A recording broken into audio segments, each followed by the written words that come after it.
3, 4. Graça e paz, Igreja do Senhor Jesus. Quero agradecer a Deus pela oportunidade de estar trazendo a palavra do Senhor ao coração dos irmãos.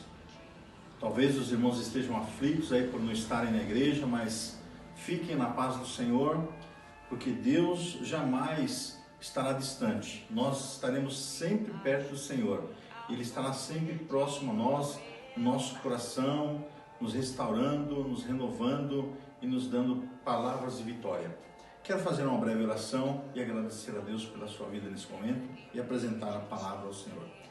Deus, nós te louvamos, Senhor, te agradecemos por este momento, onde nós vamos expor a tua palavra. Senhor, o mundo neste momento passa, Senhor, por aflições, por angústias, por provações, mas nós aqui, ó Deus, somos a igreja do Senhor. Somos, Pai, a igreja que o Senhor estabeleceu na terra para sermos, Pai, os mensageiros, Pai, da tua palavra. Nos fortalece, nos dá a direção na tua palavra para que nós possamos, nesse momento tão difícil, Pai, sermos, Pai, bênção, canal de bênção na vida das pessoas que moram ao nosso redor, em nome de Jesus. Amém. Irmãos, eu quero compartilhar um texto da palavra de Deus que está no livro de 2 Reis, no capítulo 6. Eu quero ler apenas alguns versículos e a partir do versículo 24, que está escrito assim: Depois disso, Ben-Hadad, rei da Síria, ajuntou todo o seu exército, subiu e cercou Samaria. Houve grande fome em Samaria porque foi sitiada, a ponto de se vender a cabeça de um jumento por 80 pedras de prata e parte de um cabo de esterco de pombas por 5 pedras de prata. Passando o rei pelo muro, uma mulher lhe bradou: Acode-me, ó rei, meu senhor. E ele lhe disse: Se o Senhor não te acode, de onde eu poderei te acudir? Da eira ou do lagar? E disse-lhe mais o rei: Que tens? Respondeu ela: Esta mulher me disse: Dá-me o teu filho, para que hoje o comamos, e amanhã comeremos o meu filho. Cozemos, pois, o meu filho e o comemos. Mas dizendo-lhe no dia seguinte: Dá-me o teu filho, para que o comamos, ela o escondeu. Ouvindo o rei as palavras da mulher, rasgou as suas vestes enquanto passava pelo muro, e o povo viu que ele trazia pano de saco por dentro, sobre a sua carne. Então ele disse: Assim me faça Deus, e outro tanto, se a cabeça de Eliseu, filho de Safate, hoje continuar sobre os seus ombros. E Eliseu estava sentado em sua casa, e também os seus anciões estavam sentados com ele, e o rei havia enviado um homem à sua frente. Mas antes que o mensageiro chegasse, Eliseu lhe disse: Olhai, pois, quando vier o mensageiro, fechai a porta e o empurrais, mantendo-o fora. Porventura não será logo seguido pelo ruído dos pés do seu senhor após ele. E estando ele ainda falando com eles, eis que o mensageiro chegou e disse: Eis que este mal vem do Senhor. Que motivo teria ainda para esperar no Senhor? Amém, irmãos? Esse texto ele vai nos falar sobre algumas aflições que estava passando o povo de Israel naquele momento. Quero dizer aos irmãos sobre o tema: o que fazer em meio às aflições? Não é diferente de que hoje o mundo está vivendo, o mundo está aterrorizado. As pessoas, elas estão atemorizadas pelo mal, por uma doença que está causando a morte de muitas pessoas. Mas a pior morte que nós podemos contemplar hoje é a morte espiritual, porque as pessoas não sabem o que fazer, não sabem para onde ir e não sabem para onde um dia estarão indo após essa morte. As pessoas estão atemorizadas. Mas nós, como igreja do Senhor, nós temos a palavra, nós temos um Deus que é o Deus do impossível. Portanto, nós precisamos estar firmados nessa palavra para ser os mensageiros de Deus neste momento de prova, neste momento de crise. Quero dizer aos irmãos que a palavra de Deus nesse momento, ela nos fala que houve uma grande fome em Samaria. Diz a palavra de Deus que o rei Ben-Hadad, rei da Síria, ele ajuntou todo o seu exército e ele não atacou a Samaria, mas ele fez uma forma estratégica, ele cercou toda a cidade. E ali em Samaria, o povo de Israel, ele não poderia sair de Samaria. E passado um tempo, e foram se passando os tempos, e aí foram acabando o mantimento. Ou seja, não havia alimento mais para o povo. O povo ficou trancado dentro da cidade. Nós vimos ali em Reis 6:24. O povo estava atordoado sem saber o que fazer e como sobreviver diante daquela situação que eles estavam enfrentando. O próprio rei de Israel, o rei Jorão, estava atordoado. A palavra de Deus diz que nós, quando passamos por algumas crises, nós revelamos quem nós somos. Nós revelamos se nós temos confiança em fé em Deus ou se naquele momento nós fraquejamos. Infelizmente, nesse momento, muitas pessoas estão abaladas, muitas pessoas estão descrentes, muitas pessoas estão se entregando, as pessoas estão desesperadas. Mas é no momento de crise, é no momento de aflição que Deus, Ele olha para nós, Ele quer ver aonde está a nossa fé. Se nós cremos no Deus Todo-Poderoso, naquele que tem a resposta, ou se nós cremos no homem que tem a solução para alguns problemas que nós podemos estar enfrentando. Diante das dificuldades que nós estamos enfrentando hoje, nós precisamos refletir qual tem sido a nossa atitude, qual atitude a igreja do Senhor tem tomado. A palavra de Deus vai nos mostrar ali no versículo 31 que nós acabamos de ler, que o rei Jorão, naquele momento em que ele vê aquela situação, em que ele se sente incapacitado, e que ele se sente impotente diante daquela situação que ele estava vivendo, a primeira atitude que Jorão teve foi de culpar quem? O homem de Deus, o profeta Eliseu, o homem que era usado por Deus. Só que Jorão se esqueceu que ali um pouquinho antes, no contexto da história, nós vemos que Deus deu um grande livramento para o povo de Israel. E a pessoa que foi usada para esse livramento foi o profeta Eliseu. Naquele momento, o profeta Eliseu, usado por Deus, ele trouxe livramento para o povo de Israel. Mas muitas das vezes nós esquecemos daquilo que Deus ele tem feito na nossa vida, daquilo que Deus já fez na nossa vida. Outrora estávamos como escravos, no passado não tínhamos autoridade sobre nada e domínio sobre a nossa vida. E Deus nos deu muitos livramentos. E Deus levantou profetas, Deus levantou pessoas para que um dia chegasse a palavra ao nosso coração. E no momento que nós estamos vivendo, talvez será que no nosso coração nós não estamos culpando a Deus? Porque na verdade o mundo hoje está perguntando aonde está o Deus? Aonde está Deus? Aonde está Deus neste momento? Eu quero dizer que no momento de crise, Jorão ele culpa o profeta, o homem de Deus. E quando nós nos sentimos incapazes, nós começamos a colocar a culpa nas pessoas. Quando nós estamos vivendo uma situação adversa na nossa vida, nós culpamos a igreja, culpamos a nossa liderança, culpamos o nosso trabalho, nós culpamos os nossos pais. Achamos a culpa em alguma coisa, a culpa sempre estará em alguém. Nós nunca olhamos que de repente nós somos a causa de tudo aquilo que está acontecendo. Se nós olharmos para o passado, lá no princípio, quando Eva, ela come do fruto, o qual Deus havia falado que não poderia comer daquele fruto. Eva, ela peca, ela desobedece a voz do Senhor. E a partir do momento que ela toma essa atitude, ela culpa o seu marido, e da sua parte também, Adão, ele vai e culpa Satanás. Nós sempre estamos colocando a culpa em alguém. Também colocamos a culpa nas pessoas. Também nós, no momento em que nós nos sentimos ameaçados, nós perdemos o equilíbrio, perdemos o domínio próprio, que é um dos frutos do Espírito Santo, que está ali no livro de Gálatas, capítulo 5. E nós fazemos ameaças, como Jorão, ele começa a ameaçar tirar a vida de Eliseu.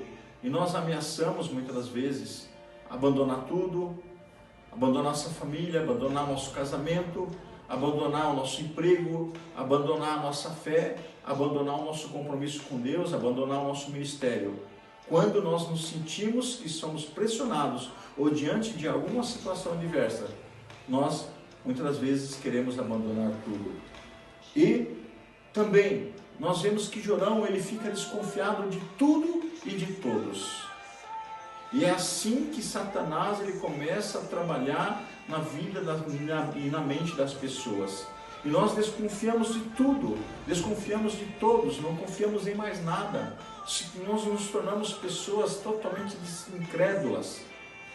Como está o nosso coração diante daquilo que nós estamos vivendo hoje?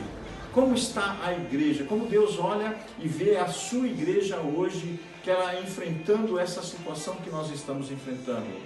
Hoje, você está aí na sua casa. Mas como que você está enfrentando essa situação? Com total desconfiança? Colocando a culpa na sociedade, a culpa na China, ou a culpa na medicina que não resolve a situação? Ou você tomou outra decisão, está orando, buscando a Deus, lendo a palavra, intercedendo, sendo intercessor, orando por aquelas pessoas que foram infectadas por esse vírus? Qual tem sido a nossa posição como igreja do Senhor? E nós vamos ver também no capítulo 7, no versículo 1, que diz assim: Então disse Eliseu: Ouvi a palavra do Senhor, assim diz o Senhor, amanhã quase a esta hora, 1 medida de farinha e 2 medidas de cevada serão vendidas por 1 siclo à porta de Samaria. Deus usa o profeta Eliseu para dizer: olha, Deus ele vai prover, Deus vai trazer a solução para esta crise, para a fome que foi estabelecida, para essa perseguição que o rei Ben-Hadad, do exército sírio, ele colocou sobre o povo de Deus. Eliseu, naquele momento, ele traz essa palavra. E o rei Jorão, mesmo sabendo que Eliseu era um profeta, homem de Deus, que tinha sido usado para salvar o seu povo, ainda assim continua culpando o profeta pelo mal que estava acontecendo. E muitas das vezes nós nos tornamos como esse rei incrédulo, mas Deus levanta os seus profetas, Deus levanta homens que serão usados por ele para ser os mensageiros da palavra. Eliseu era o profeta da época, a sua tarefa era anunciar a palavra de Deus, a mensagem do Senhor, que haveria um tempo de bênção, que haveria um tempo de fartura, e nós precisamos ser isso hoje. Nós precisamos ser os homens e mulheres de Deus que vão profetizar a bênção, que vão profetizar, a fartura, que vão profetizar o milagre do Senhor nesse momento, que virá cura, que haverá um tempo de restauração, que haverá um milagre do Senhor e o nome do Senhor será glorificado. Eu e você, nós precisamos ser os mensageiros. Nós temos a palavra de Deus que abençoa.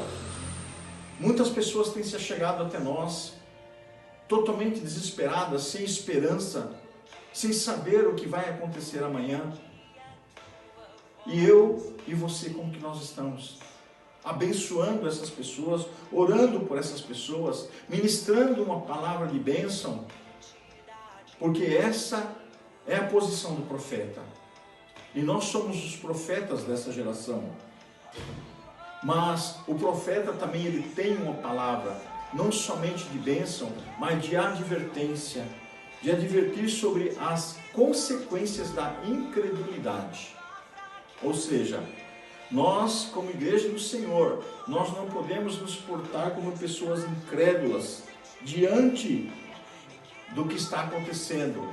Porque a palavra de Deus diz que no mundo passarei por aflições. É João 16:33.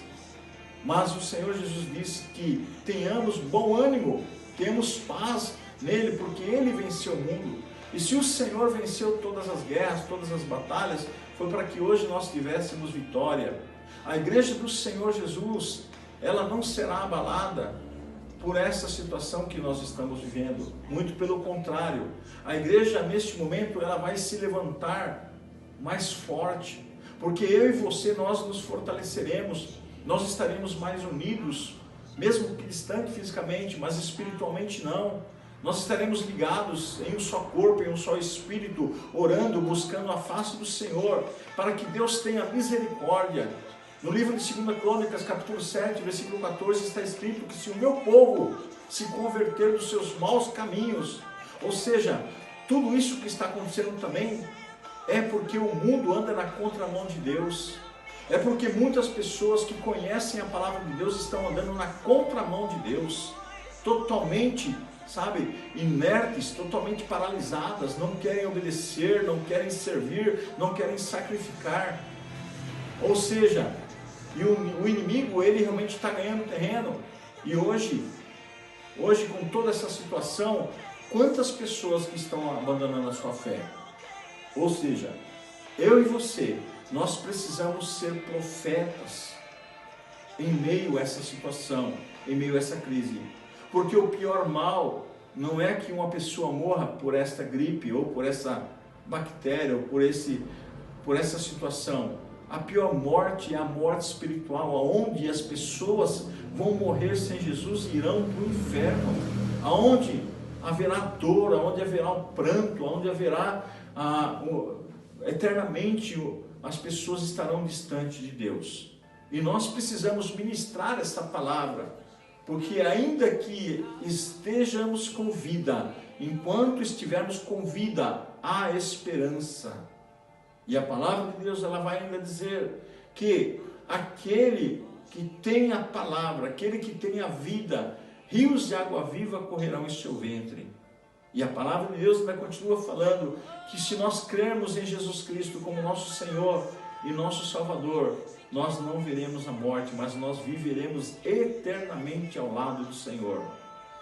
Portanto, neste momento, nós não podemos agora estar totalmente como o mundo está caminhando, amedrontados, apavorados, perdendo sono.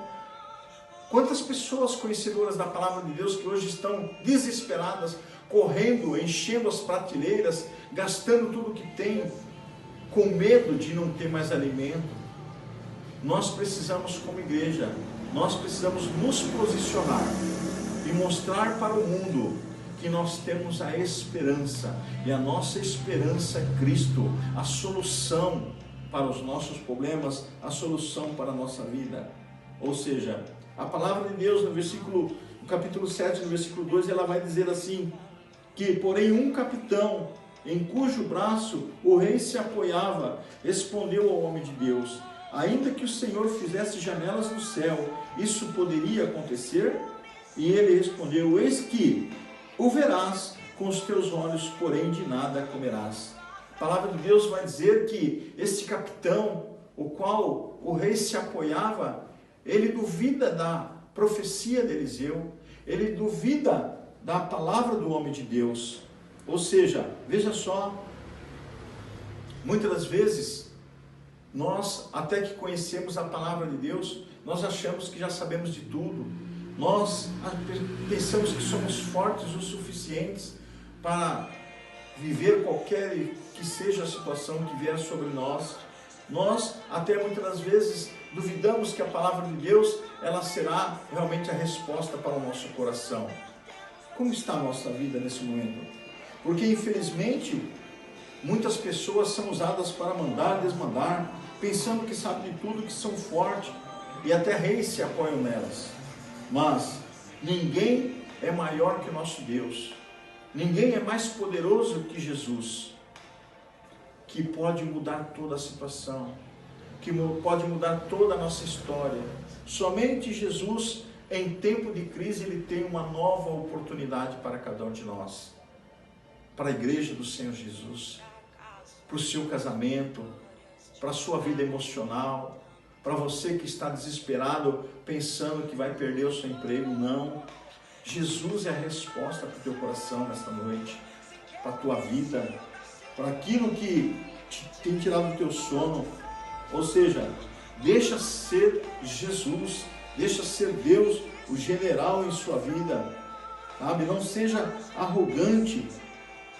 Talvez hoje, diante daquilo que nós estamos vivendo, talvez nós podemos estar perdendo a grande oportunidade de experimentar da providência de Deus, de viver na dependência de Deus, de estar totalmente entregue na mão de Deus. Deixa Deus guiar a tua vida.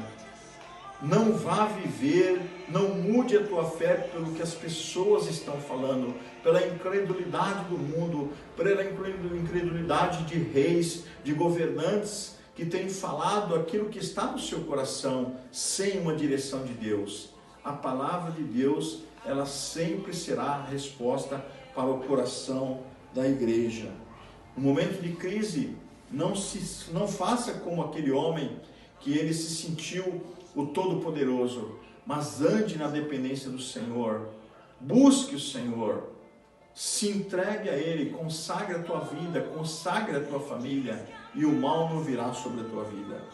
Aí nós veremos também o que acontece, a providência de Deus, porque Deus fala através do profeta Eliseu, que traria providência, que traria a solução para o povo de Israel, que ia tirar o povo daquela situação.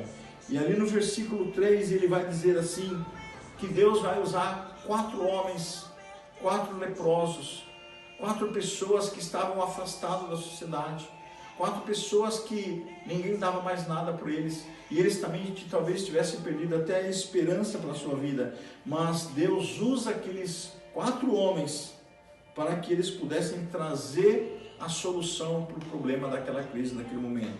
E vai dizer assim a palavra de Deus no versículo 3, que 4 homens leprosos estavam à entrada da porta, os quais disseram uns aos outros, por que permanecer aqui sentados à espera da morte? Se dissermos entremos na cidade, há fome na cidade, e morreremos lá. E se permanecermos aqui, também morreremos. Vamos, pois, agora até o arraial dos sírios, que se nos deixarem viver, viveremos, e se nos matarem, então somente morreremos. Então, levantando-se o crepúsculo, dirigiram-se ao arraial dos sírios.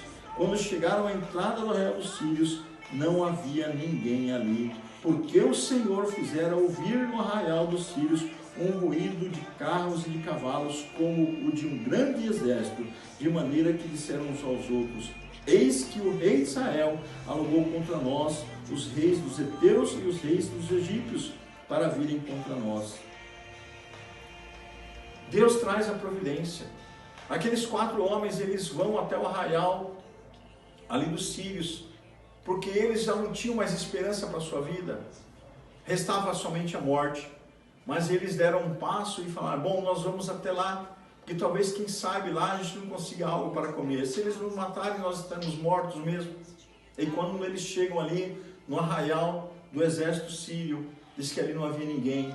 E aqueles soldados deixaram os alimentos, deixaram o armamento, deixaram cavalos, deixaram todo o suprimento, tudo aquilo que eles tinham, eles deixaram, porque durante a noite eles ouviram um ruído de carros de guerra, de cavalos, e eles ficaram atemorizados pensando que o rei de Israel tinha feito aliança com outros povos para ir contra eles. Eles, com medo de morrerem, eles abandonaram todo o acampamento e deixaram tudo ali. Veja, irmãos, ali estava o cumprimento da palavra de Deus através da vida do profeta Eliseu. Ou seja, Deus usando 4 leprosos na hora daquela crise. Ou seja, aqueles homens sabiam que estavam condenados à morte. Eles buscam uma oportunidade e se arriscam de chegar até o acampamento sírio.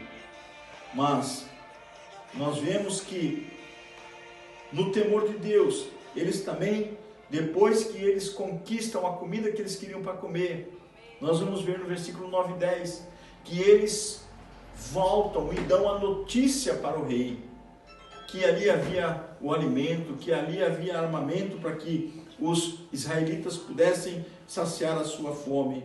Ou seja, naquele momento também eles tiveram temor a Deus, pensaram no próximo.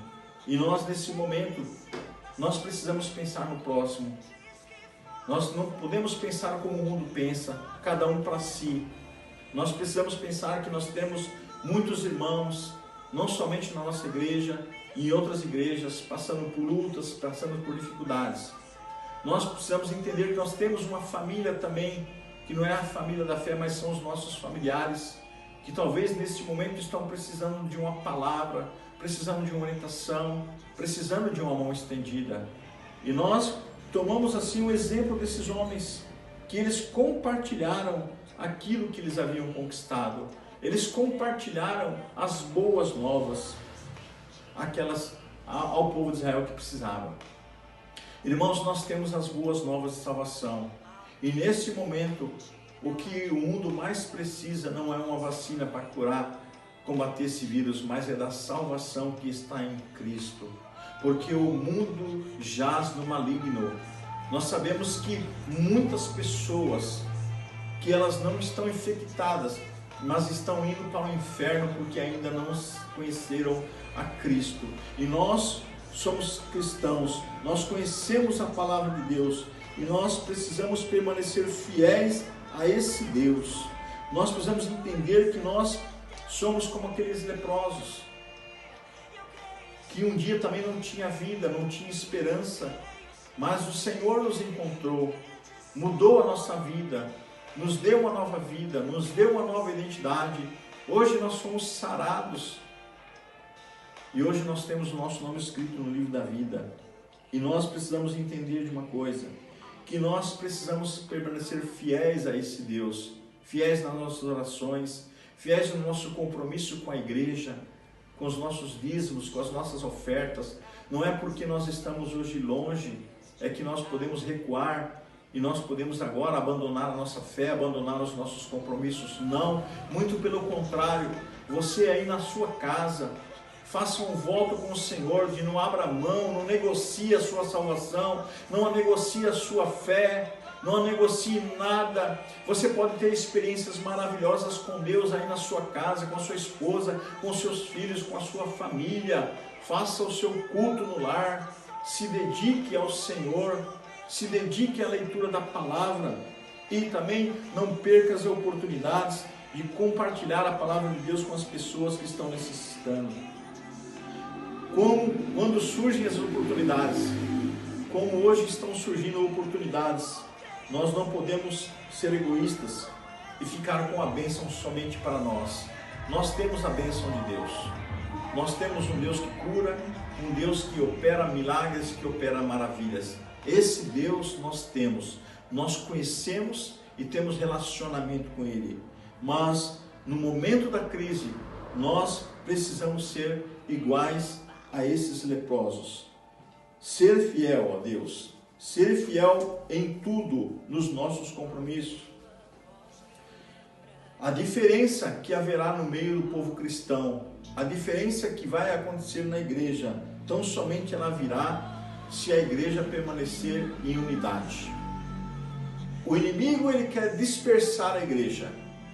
O objetivo maior é dispersar a igreja, mas neste momento a igreja, ela precisa caminhar em unidade, na dependência de Deus.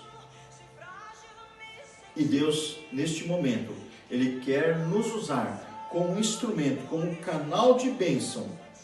Nós vimos aí que Jorão, o rei, ele perdeu a oportunidade. E por ele perder a oportunidade de confiar em Deus, por ele perder a oportunidade de afrontar o homem de Deus, a palavra de Deus vai nos falar que ele perdeu até o seu reinado. Nós vimos também que Eliseu, como homem de Deus, como profeta, ele foi honrado. Deus honrou o homem de Deus. E o Senhor vai nos honrar também. Nós temos a palavra, somos profetas dessa geração. E Deus vai te honrar. Profetize cura, profetize salvação, profetize milagre de Deus. Profetize na vida das pessoas que estão atemorizadas. Profetize a paz do Senhor no coração das pessoas e Deus vai te honrar. Permaneça fiel ao Senhor e o Senhor vai te honrar. Não seja como aquele capitão que ele afrontou o homem de Deus. E a palavra de Deus diz que quando o povo de Israel ele sai de Samaria para pegar ali o alimento que estava no meio do acampamento sírio, diz que esse homem foi atropelado, ele morreu, porque houve uma palavra do profeta que ele veria, mas ele não comeria da provisão de Deus. Quando nós nos levantamos, quando as pessoas se levantam contra a autoridade de Deus, contra a palavra de Deus, há as consequências. Há consequências. A mão de Deus, ela sempre será como bênção na nossa vida, mas também a mão de Deus é justiça. E a palavra de Deus vai nos orientar que os leprosos, aqueles homens que estavam entregues à morte, aqueles homens no qual a sociedade não dava mais nada, eles experimentaram do melhor e eles tiveram a honra de salvar o povo de Deus. No momento tão difícil que nós nos encontramos, talvez você se sinta impotente, talvez você já não saiba mais o que fazer, mas eu quero te dizer uma coisa, que Deus vai te honrar, e Deus vai fazer com que você seja profeta, homem e mulher de Deus, para promulgar a palavra, e você vai ganhar muitas almas para o Senhor. Nós precisamos ser profetas nos tempos difíceis. Deus está levantando homens e mulheres de Deus que tenham coragem, que sejam firmes, que sejam fortes, ou seja, que sejam solidários. Seja solidário. Lembre-se que você, acima de tudo, você foi chamado para ser cabeça, para estar à frente, para ser coluna. E você foi chamado também para ser um homem de Deus em meio a essa geração incrédula. Não seja como o rei Jorão, que culpou as outras pessoas. Não seja o rei que disse que a culpa era do homem de Deus. Mas saiba que a provisão virá através da sua vida, através da minha vida, como homem de Deus. E nós, como igreja, em unidade, nós venceremos, porque o nome, a bandeira que nós levamos, é o nome de Jesus Cristo. Este nome está sobre todo nome, no céu, na terra e embaixo da terra. Fica com essa mensagem no seu coração e permaneça firme na sua fé e não seja abalado, pois Deus é contigo no nome de Jesus.